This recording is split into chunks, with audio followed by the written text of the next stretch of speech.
Sénégal, bonjour, Deketeyo, Chaf dina ma famille dina yakou, yaket. Si on en croit tribune quotidienne ce matin, le journal du groupe DBA, en tout cas de nous renseigner, les boulangers décrètent un ramadan sans pain. Détoile, waouh, en tout cas, ramadan sans pain, décrété par les boulangers pour non-respect des engagements et absence de considération. Bon, malgré nos nombreuses démarches, nos préoccupations restent sans réponse. Voilà la position des boulangers, si on en croit bien entendu tribune. Dans le journal du groupe D-Média, on peut également lire la situation économique de nombreuses boulangeries est alarmante, certaines étant déjà en faillite. Bon, cette action sera renouvelable jusqu'à ce que nos revendications légitimes soient satisfaites, diront les boulangers, nous livre Tribune quotidienne ce matin. Ce matin, le journal du groupe D-Média, toujours au chapitre des tolof et des jafé de l'heure, de revenir en long et en large sur le licenciement massif de salariés de l'aéroport international Blaise Diagne de Diass.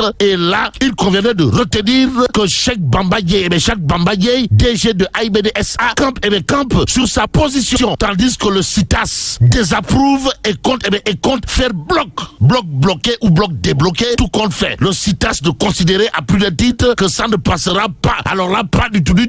Tout sur la situation de l'AIBD-SA avec la sortie au vitriol de Cheikh Bamba Dièye qui dira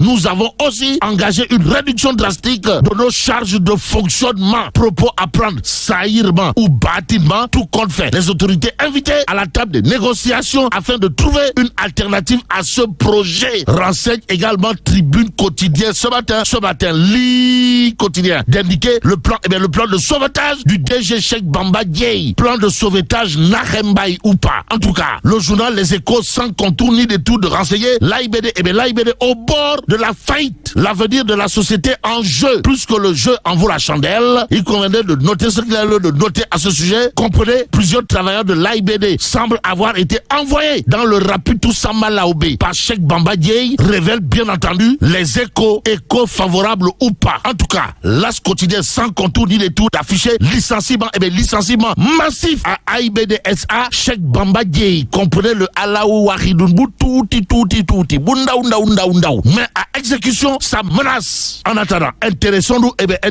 à Vox Populi ce matin. Le journal de renseigner présidence de la République, monsieur le chef de l'État, son excellence Bassirou Diomaye Diakhar Faye limoge son chef de cabinet. À la question de savoir pourquoi le chef de cabinet a reçu le 45 de Sawai, là où ça fait très mal.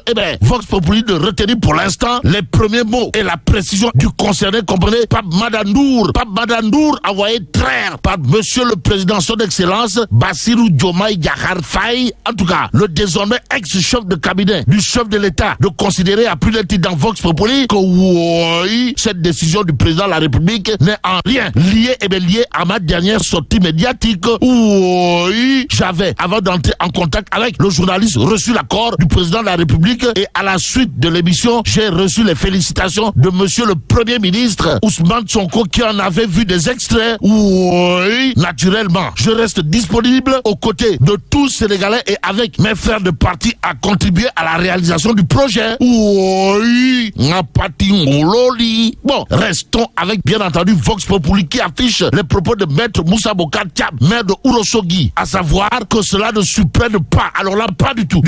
Si Farba Ngom sort libre, ce dossier est totalement, pour ne pas dire complètement et voire carrément vide. Cautionner ne signifie pas. Alors là, pas du tout. Reconnaître sa culpabilité. Farba Ngom conteste tout ce dont on l'accuse. Maître Moussa Bocar Thiam Dixit nous livre bien entendu Vox Populi ce matin. Le journal de soulier des brassards rouges partout dans la région de Matam jusqu'à sa libération. Et c'est en toute liberté qu'on peut lire dans Vox Populi l'état de santé de Farba Ngom, un sujet de préoccupation selon maître Philippe Zeller. Aussi, Farba Ngom fait face à un dossier qui est à la lisière de la justice, de la politique politicienne. Que dire d'autre de l'actualité autour du lion du Bosséac? Sinon, ce que nous livre l'évidence quotidienne, à la une du journal, on peut lire affaire Farba Ngom, la paire dénonce une cabale politique. Bon, maître Moussa Bocar Thiam de soutenir la baisse sur le cœur toujours quotidien. Nous sommes dans un état de droit et même un voleur a des droits. À plus forte raison, un honnête citoyen comme Farba Ngom qui semble apparemment accusé à tort au regard de ce qu'on peut lire dans l'évidence quotidienne. L'opposition Point Info continue pour sa part d'indiquer que selon l'avocat Philippe Zeller, l'état de santé de Farbangom suscite des inquiétudes. Détention de Farbangom, le public continue de souligner alerte rouge. Alerte rouge sur sa santé et une réaction au vitriol des sympathisants. Bon, maître Moussa Bocar Thiam, qui a mis en garde contre un risque de manifestation, a d'après le public quotidien soutenu: j'ai rendu visite à Farbangom, sa santé est préoccupante, son moral solide. Bon, restons avec le public quotidien pour terminer. Le journal de titre Sénégal, un avion au décollage perturbé. En tout cas, un pilote expérimenté pour aider à quitter le tarmac. Bref, attribuant à Sonko la morosité économique du pays, Mansour Faye appelle le président Diomaye à chercher conseil auprès de Macky Sall. Et là, mais là, tu dongue de Allah. Bon, que Dieu préserve le Sénégal.